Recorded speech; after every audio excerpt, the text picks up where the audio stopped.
E o tema de hoje eu acho que é um tema muito interessante, porque eu acho que a gente tem que começar a pensar um pouco mais na nossa vida, o que nós estamos fazendo, os nossos sentimentos. Então, o palestrante é o nosso querido professor Edson, para quem não conhece, que é um estudioso do Espiritismo, e eu tenho certeza que ele vai trazer bastante coisa para a gente poder pensar sobre o tema. A palavra é sua. Muito obrigado. Boa tarde a todos. Só uma correção no que ele falou. Jamais perder meu tempo. Então, estamos para falar aqui sobre a autoestima. Esse tema altamente complexo, porque ele está atrelado àquilo que o homem pensa sobre si mesmo. Então, são os valores que a pessoa tem sobre si e que organizam, orientam seus atos e seus pensamentos. Parece que a modernidade, esse mundo conturbado, aumentou em muito esse problema, esse tema. Então, os consultórios de terapeutas, psicólogos, psiquiatras, estão repletos de pacientes que buscam uma ajuda para saírem desse buraco. A autoestima, ela é considerada problema quando se pensa nela como baixa autoestima, porque ela gera sentimentos de tristeza, de angústia, de depressão. A pessoa se afunda no seu buraco e não consegue sair dele. Mas a autoestima também é problemática quando ela é exacerbada. Porque uma autoestima exagerada leva o homem a imaginar que ele é algo que não é. Então cria-se o narcisismo, a soberba, o egoísmo exagerado. Também é um processo doentio, porque é uma deformação do comportamento. Então, para um extremo ou para o outro, estamos tratando de uma doença. Mas o grande problema é as crises existenciais que todo ser humano vive. Em algum momento, nós começamos a nos perguntar quem somos, de onde viemos e o que estamos fazendo aqui, como ser feliz. Porque o homem está ainda envolvido num processo do ser ou do ter. Ele não sabe viver pelo ser. Sua felicidade é condicionada ao ter. Então ele vive para ter um bom salário, um bom carro, uma boa casa, uma boa conta bancária, uma boa projeção social. Tudo isso procurando se valorizar nas posses. Porque nas posses ele se destaca. Aquele que tem mais posses parece que é mais valorizado. Enquanto aquele que tem menos posses tem que buscar uma outra forma de se valorizar. E nem sempre ele consegue se impor por valores outros que não sejam da matéria. Então é uma luta incessante para ter. E o não ter desencadeia esses processos da baixa autoestima. Porque ele se compara ao outro que tem um carro melhor que ele, uma casa melhor que ele. Sem contarmos os problemas da atualidade, gerados por toda essa crise que nós passamos no nosso país. E que no mundo não é muito diferente. Então o desemprego gera o homem a chegar nesse momento de pergunta: por que eu estou passando por essa situação? Por que eu não saio desse buraco? Por que eu bato nas portas das empresas e ninguém me dá um emprego? Se eu tenho um bom currículo? Então são questões que o homem não consegue solucionar. Mas tudo isso está atrelado a um problema elementar. É a falta de conhecimento. Sócrates, lá no século V a.C., ao se aproximar do templo de Apolo, em Delfos, ele se deparou na entrada no pórtico de entrada com essa inscrição: conhece-te a ti mesmo e conhecerás os deuses e o universo. E ele, a partir daí, pauta toda a sua filosofia no autoconhecimento. Ele vai provar que o homem já contém em si mesmo tudo aquilo que ele precisa para ser autossuficiente. É como uma semente que contém em si mesma um carvalho. Ela só precisa das condições para poder desabrochar.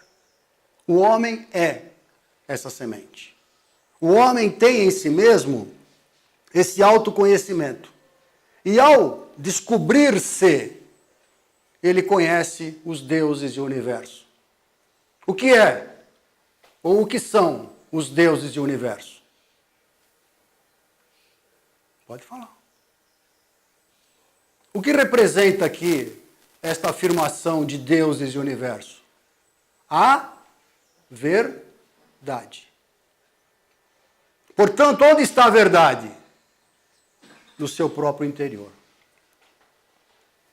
Então, o homem que não se conhece, que não sabe da sua capacidade, da sua potencialidade, ele se afunda em valores falsos.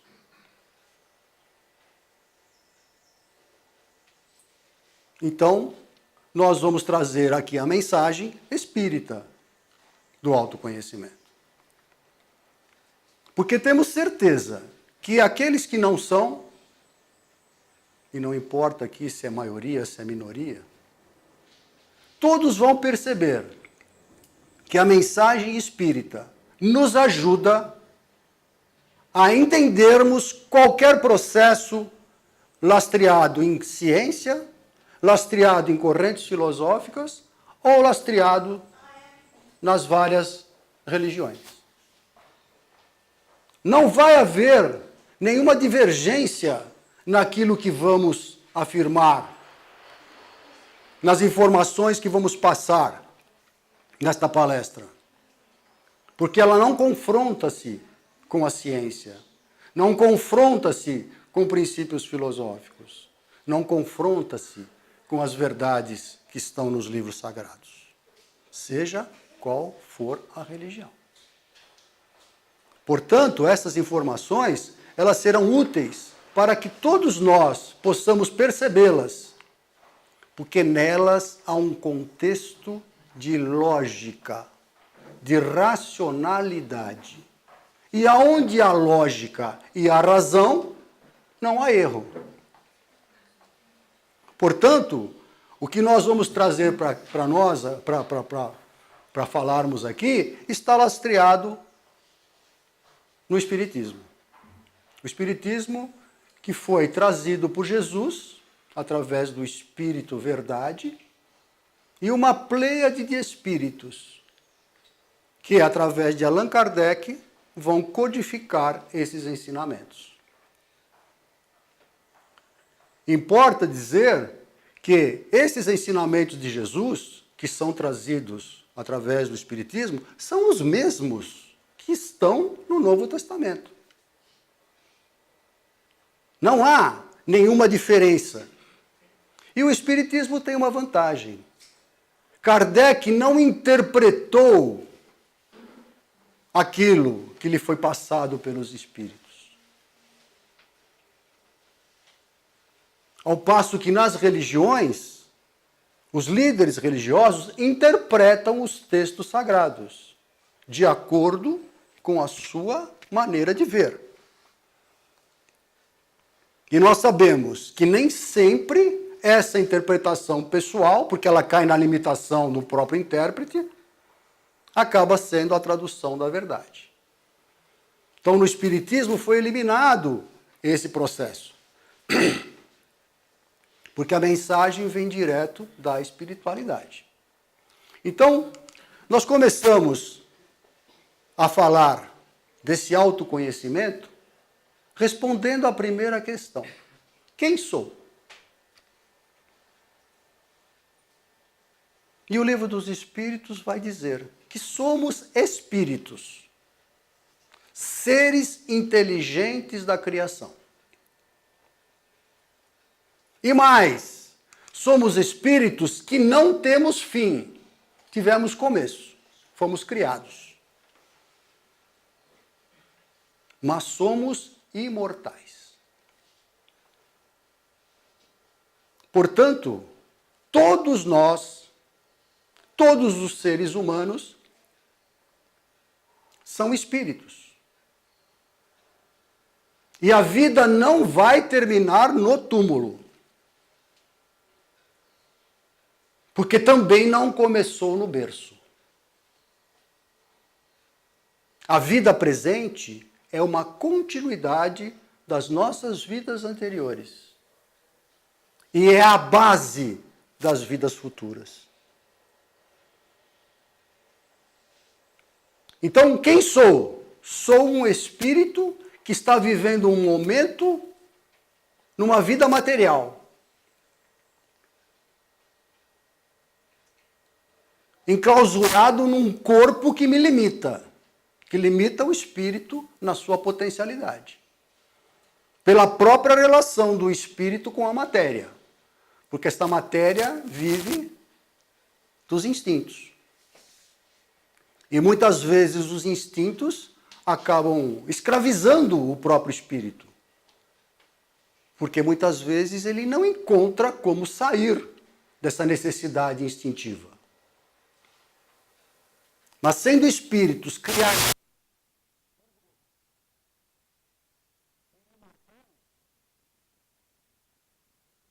que pensavam que morreu, acabou, vão se surpreender.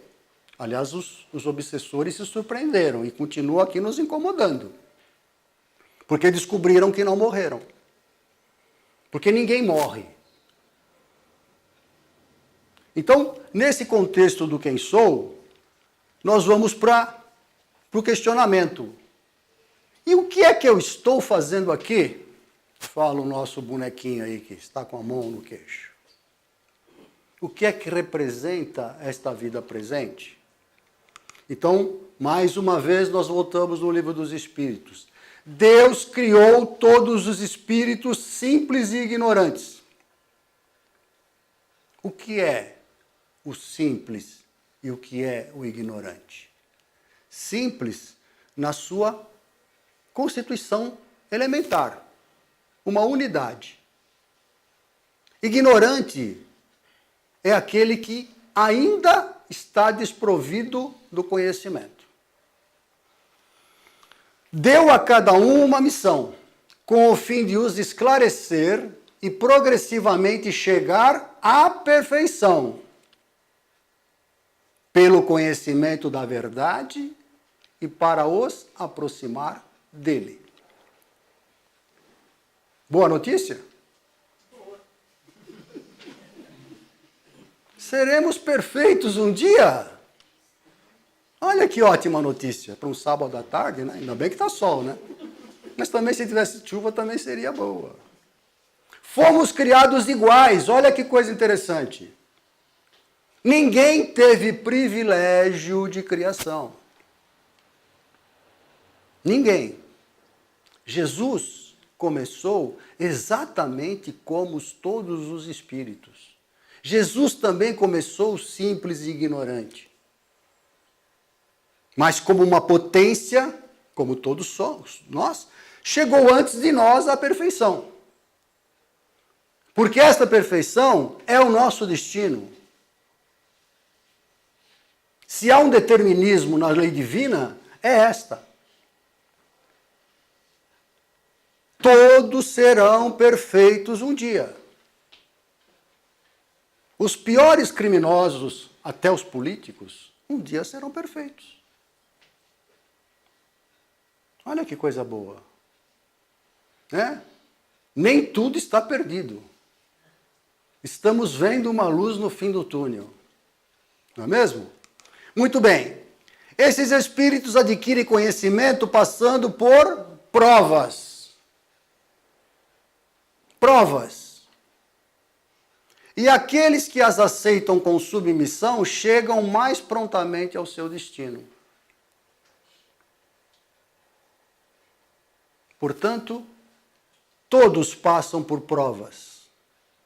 Aproveitando, se promovem, se autopromovem. Olha que bonito.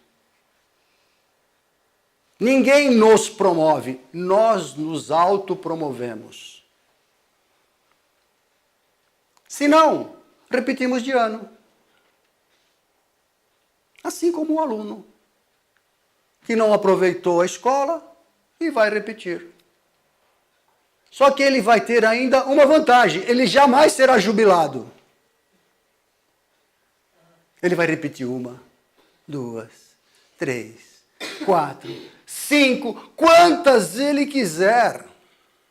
Problema dele. Livre-arbítrio, liberdade de escolher. É assim que Deus nos dá a liberdade da escolha, daquilo que queremos fazer. Mas já foi anunciado, seremos perfeitos um dia. Muito bem. Ainda falando desta pergunta, o que estou fazendo aqui? Nós vamos abordar a questão da encarnação. Somos espíritos encarnados, ou seja, vivendo uma vida material. E a finalidade da encarnação qual é? Chegar à perfeição. Para uns é missão, para outros é expiação. Mas para chegar à perfeição, devem passar pelas provas da existência corpórea.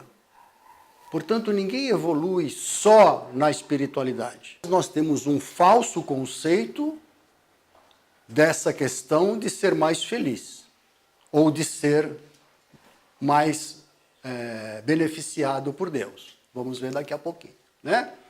Porque se todos somos sujeitos a provas e expiações, essas provas podem ser de variada ordem.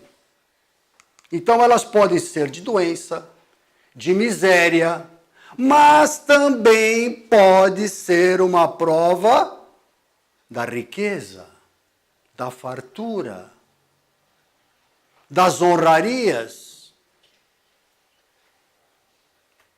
Querem uma prova, um terreno mais movediço para o espírito do que elogiá-lo, homenageá-lo, honrá-lo? É a prova mais difícil. Querem outra prova mais difícil? Aquele que tem muito. Imagina. Dinheiro é bom e eu quero é mais. Não é não. Ele é bom, mas ele tem uma finalidade. O mau uso desses recursos que estão à disposição fazem com que o espírito se comprometa muito mais do que se ele estivesse vivendo na miséria. As provas da riqueza são muito mais difíceis, porque a facilidade de sucumbir nelas é muito maior. Ou será que quem está nessa situação não tem baixa autoestima? Será que são só os miseráveis que têm baixa autoestima? Claro que não. Claro que não. Porque tanto numa situação quanto na outra, as ilusões existem. A falsidade nos conceitos continua. Portanto, provas e expiações são essas tribulações, são esses burilamentos do espírito. O espírito é como um diamante. Aonde é colhido um diamante? Aonde? Nas cavernas, entre as pedras, nos leitos dos rios, não é assim? Entre o cascalho, não é isso? Como é que ele aparece nesse momento? como uma pedra. Bruto. Desprovido de qualquer beleza. Qual é o quilate daquele diamante? Mas vai na mão do ourives e o ourives lapida, né? E para lapidar, esmeril, não é assim? Ou então vai talhando ali até conseguir. A cada faceta polida, brilha. Brilha uma, brilha duas, brilha três, brilham todas. E quando chega no seu esplendor máximo, aquele diamante maravilhoso.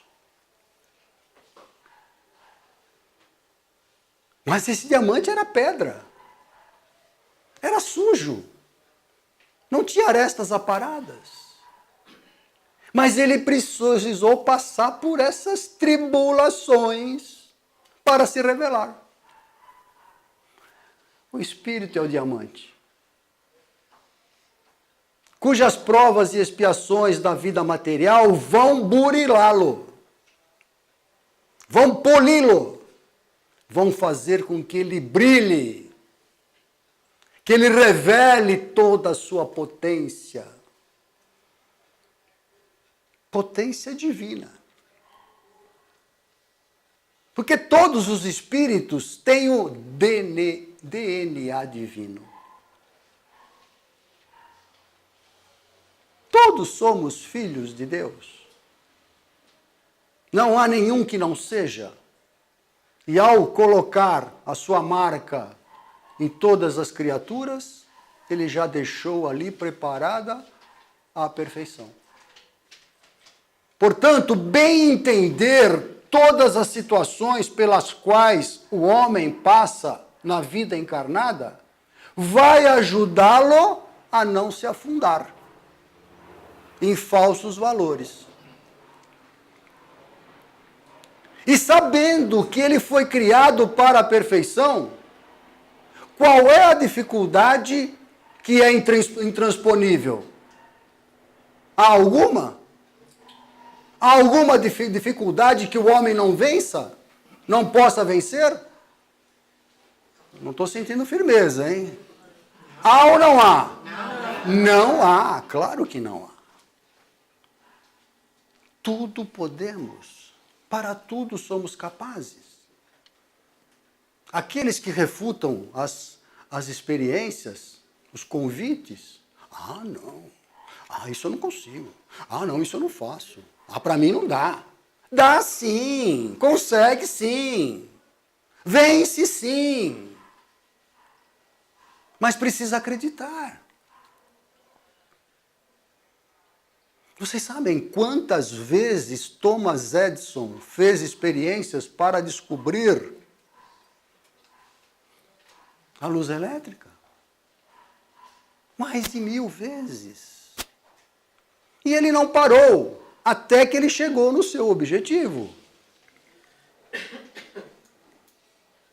Se vocês se olharem um pouquinho, vocês vão ver que quantas coisas vocês já venceram, que imaginavam impossíveis.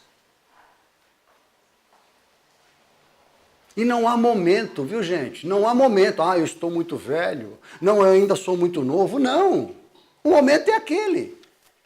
Aquele em que apareceu a oportunidade. Aquele que veio a ideia. Olha só, a oportunidade ainda não apareceu, mas veio a ideia. A ideia como desafio. E aí eu vou atrás. Consulta, pesquisa, conversa. Anda. Corre atrás. E as coisas começam a ganhar formato. Por quê? Porque é a minha capacidade, é a nossa capacidade, é a capacidade do Espírito que está em ação. E que ele pode sim vencer. Né? Muito bem.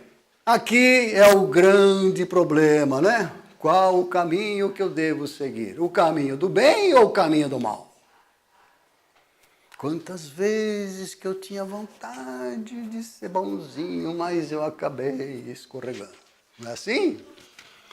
Todos temos o livre-arbítrio. Deus não criou espíritos maus, criou simples e ignorantes. Ou seja, aptos para o bem quanto para o mal. Os que são maus o são por sua vontade. O livre-arbítrio se desenvolve à medida que o espírito adquire conhecimento de si mesmo. Muitas pessoas costumam dizer assim: prefiro errar por fazer do que por não fazer. Não é assim? Isto é orgulho. Porque há na própria consciência um chamado: não faça, que vai quebrar a cara. Mas movido pelos interesses pessoais, pelo egoísmo, pelo orgulho, pela vaidade.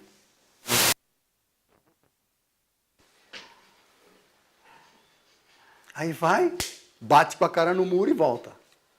Ai, se eu tivesse ouvido a minha intuição, não é assim? A minha cara não estaria quebrada. Então, como decidir o certo e o errado? Mais uma vez, nós vamos recorrer ao Livro dos Espíritos. Esta intuição que acabamos de citar é nada mais, nada menos do que a lei divina, que está na consciência de todos nós. A intuição que falou, não faça, não precisou o anjo da guarda se desgastar para... Não, é a nossa intuição. A intuição é própria. O anjo da guarda nos inspira, mas a intuição brota da nossa consciência. Porque a consciência do bem e do mal nós temos desde sempre. Desde que nós nos tornamos humanos, nós temos a consciência do bem e do mal. Não pense que os criminosos não têm a intuição do bem. Tem também, mas optam pelo mal. Portanto, se tivermos dúvida do certo e errado, parem uma fração de segundo e ouçam a própria intuição. E com certeza não haverá erro. Quem ouve a intuição não erra. Portanto, à medida que a questão anterior evoluindo, desenvolvendo a inteligência, mais aptos nós estamos para solucionar qualquer desafio. Mas é necessário que haja empenho, dedicação, esforço. Se não houver isso, o comodismo não vai resolver. Então, basta que a gente entenda que muitas vezes nem sempre eu consigo fazer o bem. Paulo de Tarso já falava isso na Epístola aos Romanos. O bem que eu quero, eu não faço. Mas o mal que eu não quero, este eu faço. Por quê? Porque o homem é movido por esses instintos. E esses instintos nos induzem muitas vezes ao erro. Os filósofos da antiguidade diziam: olhos e ouvidos não são bons companheiros. Por quê? Exatamente porque eles falseiam a realidade. Porque nós ficamos limitados à aparência, nós não penetramos na essência. Então, esse instinto, muitas vezes, nos empurram para fazer o mal que a gente, às vezes, não quer. Porque todo aquele bem que eu gostaria ainda não consigo fazer. Uma hora farei, mas ainda não consigo. Então, nós precisamos entender que o nosso progresso, a nossa evolução caminha através do desenvolvimento, como nós falamos agora há pouco, primeiro na intelectualidade. O homem vai se aprimorando, o espírito vai se aprimorando através das múltiplas existências e vai buscando cada vez mais conhecimento. O que é que os senhores estão fazendo aqui? Estão buscando conhecimento. Cada um na sua área, nos seus interesses, nas suas religiões, no seu conhecimento, vai desenvolvendo esta asa da intelectualidade, para que ela os prepare para desenvolver a outra asa, a da moralidade. Porque sem um conhecimento adequado, a moral não se impõe. Basta que nós vejamos aí a Lava Jato, que é o exemplo maior da intelectualidade hiper ultra desenvolvida e a moralidade zero. Mas esta intelectualidade que os levou aos atos pelos quais estão sendo responsabilizados vai ser a mesma que vai analisar o sofrimento causado pelos seus atos. E aí começa a haver, então, o ajuste. O ajuste. Tudo posso, dizia o nosso querido Paulo, mas nem tudo me convém. Eu posso roubar? Posso. Eu posso corromper? Posso. Mas, me convém? Claro que me convém, eu vou encher os bolsos, vou ficar rico, milionário. Talvez não. Talvez possa ser só o suficiente para a gente ir em Paris, colocar o lenço na cabeça e dançar um pouquinho lá. Mas quando voltar aqui, vai cair em si, porque a justiça não vai falhar. Mesmo que a gente imagine que a justiça humana seja falha. Mas a divina não o é.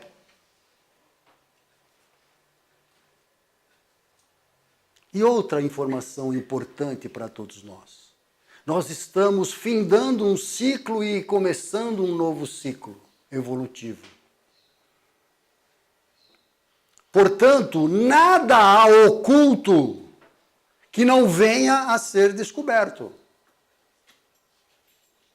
Por mais que se queira encobrir as coisas, elas estão no momento de vir à tona.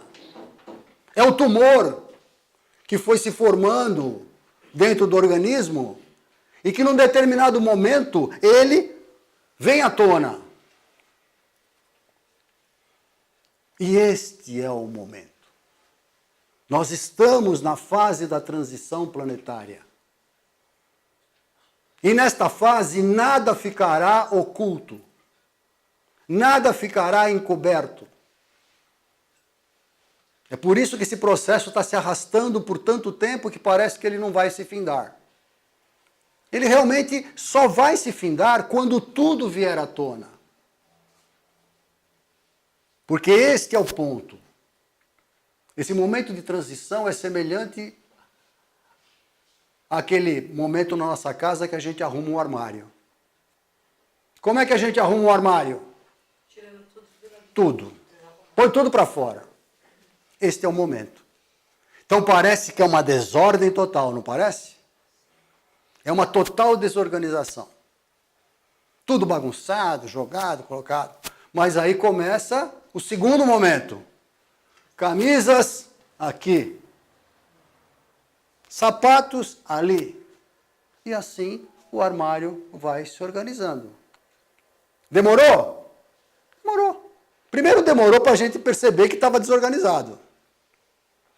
Aí nós tentamos dar uma ajeitada num canto, no outro, não deu certo. Precisou mesmo tirar tudo e começar a organizar de novo, para que a coisa pudesse se ajustar. E quando ele desenvolver inteligência, ele vai começar a desenvolver a asa da moral. Primeiro pelo sofrimento causado, e depois pelo próprio despertamento e pela prática do bem. Muito bem, então, diante de tudo isso, como ser feliz? Aí vem Jesus, através do seu Sermão do Monte, com as suas bem-aventuranças. Mas ele anuncia de cara uma coisa que é controversa, gente, para. Bem-aventurados que choram, que sofrem, os miseráveis, os injustiçados. Ô Jesus, como assim? Bem-aventurado é feliz. E quem passa por tudo isso e passa bem, alcança a felicidade. Mas então é um masoquismo terrível, né? Para ser feliz precisa sofrer. Não. Porque o sofrimento, ele é consequência de atos praticados. E, portanto, não há como passar por essa fase. Então aí a gente começa a entender Jesus. Eu sou feliz na hora que eu conseguir resgatar esses erros praticados. Não é pagar, hein? É resgatar. Que tem uma diferença muito grande. Eu pago e continuo devendo. Porque eu tenho ódio daquele credor. Agora, se eu resgato, eu não tenho mais nada com o credor. O credor está aqui, ó. Não está lá, não. Nem lá. Está aqui. Está na minha consciência. Então, Jesus vai nos trazer. E o Evangelho vai nos trazer essa informação exatamente passando no capítulo 5 sobre as aflições, sobre os sofrimentos. Primeiro ele vai falar aqui da justiça das aflições. Deus é justo. Portanto, não há nenhum sofrimento que seja injustiça divina. Onde está a causa da aflição? No próprio comportamento nosso, da nossa vida. O que eu fiz? Ontem eu cometi um monte de besteira. Então, vem a doença, vem o sofrimento. Bom, mas eu não fiz nada, eu sou o maior santo desta encarnação. E aí eu vou buscar onde? Nas vidas passadas. Porque aquilo que não foi resolvido, terá que ser resolvido. Porque não vai se apagar. Santo Agostinho vai falar para nós ainda nesse capítulo que a terra não é paraíso de delícias. Porque o próprio mundo, ele tem uma classificação. E a terra está classificada no segundo degrau da hierarquia. E no segundo degrau da hierarquia não é mundo de felicidade. Nós teremos outros mundos mais adiante que serão mundos felizes. Este aqui ainda não. É mundo de provas e de expiações. Portanto, foi anunciado pelos profetas, haverá choro e ranger de dentes. Sofrimento. Mas, aquele que bendiz as provas, resolve melhor as suas questões. Ainda nesse capítulo, Lacordaire vai falar, felicidade não é deste mundo. Aquele que busca poder, fortuna e juventude, ele não vai encontrar a felicidade. Porque esta é uma falsa felicidade. Né? Porque todos que vivem na terra têm o seu quinhão de sofrimento e de desengano. Portanto, aqui está um grande esclarecimento para todas as situações pelas quais nós passamos. Isso nos ajuda a entender por que estamos passando por aquela situação. E quem entende a situação, administra melhor. Porque o grande problema da baixa autoestima é não entender a situação. E aí nós vamos no psicólogo, no terapeuta, no psiquiatra, até chegar no centro espírita. Quando chega no centro espírita, as portas começam, as luzes começam a se acender. Né? Muito bem. Então, como melhorar a autoestima? Melhoramos a autoestima quando aprendemos a nos amar. Quem se ama aqui? Só vocês? O resto não. Muito bem. E como é que vocês se amam? Vamos ver? Os fariseus, querendo pegar Jesus, perguntaram um dia para ele: mestre, qual é o maior mandamento? E ele de imediato fala: amar a Deus sobre todas as coisas é o primeiro e o maior. E o segundo, que é sequência dele, é amar ao próximo como a ti mesmo. O Sérgio já deu umas pinceladas na minha palestra aqui, que eu acho que ele deu uma viajada e foi lá no meu PowerPoint, quando ele começou a fazer a apresentação aqui, né, Sérgio? Muito bem, mas será que eu sei amar a Deus? Como é que eu amo a Deus? Como é que nós amamos a Deus? Construímos um ser semelhante a nós, um ser antropomórfico, né? Tanto é que Jesus foi idolatrado e ainda o é, imaginando que ele é Deus. Então eu preciso criar uma imagem para fazer esta adoração. Portanto, não está certo. Não conheço Deus, não sei amar a Deus. Primeiro ponto. Como é que eu amo o próximo? De forma possessiva. É a minha mulher, o meu marido, o meu filho. Ciumento. Apaixonado. Eu sou apaixonado pela minha mulher. Você é doente. Paixão não é amor. Então, se eu não sei amar a Deus, se eu não sei amar o próximo, como é que eu me amo? Né? Egoisticamente. Espelho, espelho meu, existe alguém mais lindo do que eu? Como eu sou bonito, como eu sou forte. Não é mesmo? Então, este falso amor não é amor. Ou é amor aos pedaços. É, um pedacinho de amor. Pequenininho, aí não dá nem para degustar. Mas o verdadeiro amor não é adoração, não é idolatria, não é preferência. O verdadeiro amor é sentimento profundo, leal, sincero, consciencioso, humilde, responsável, ético, que age sempre no bem. O verdadeiro amor é o requinte dos sentimentos. Então, para eu me amar, eu preciso saber o que é o amor.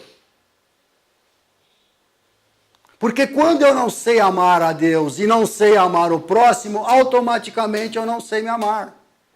Porque eu não respeito o próximo e não me respeito. Eu não compreendo o próximo e não me compreendo. Eu não tenho paciência com o próximo e não tenho paciência comigo. O que é ansiedade? O que é ansiedade? Falta de paciência consigo. Eu quero viver o amanhã agora, não dá para esperar. Tem que ser agora. Então, eu não sei me amar. E, consequentemente, se eu não sei me amar, eu preciso pelo menos ouvir alguém que falou um monte de coisa muito boa, que nos trouxe grandes ensinamentos. Conhece o velhinho? Conhece, né? Só falta ele mostrar a língua ali para ele ser caracterizado. E aí o que ele vai falar? Se um dia tiver que escolher entre o mundo e o amor, lembre-se, se escolher o mundo, ficará sem o amor. Mas se escolher o amor, você conquistará o mundo. Não é? Será que ele é sábio? Só um pouquinho, né? Mas olha que mensagem profunda. Quem escolhe o mundo, escolhe o aparente, escolhe o material, escolhe a forma. Quem escolhe o amor, escolhe a essência, escolhe o conteúdo. E assim se desenvolve o verdadeiro amor. É nesta prática, é nesse exercício, é que o homem vai aprendendo a sair ou colocar a sua autoestima no verdadeiro lugar. O que é isso? É autoconhecimento. Se eu não me conheço, eu não me amo.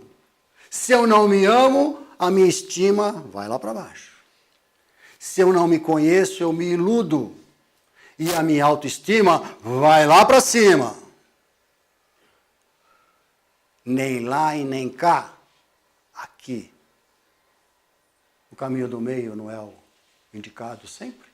Não é o melhor? Então, para eu conseguir uma verdadeira autoestima, um verdadeiro autoamor, eu preciso me conhecer. Eu preciso saber das minhas potencialidades.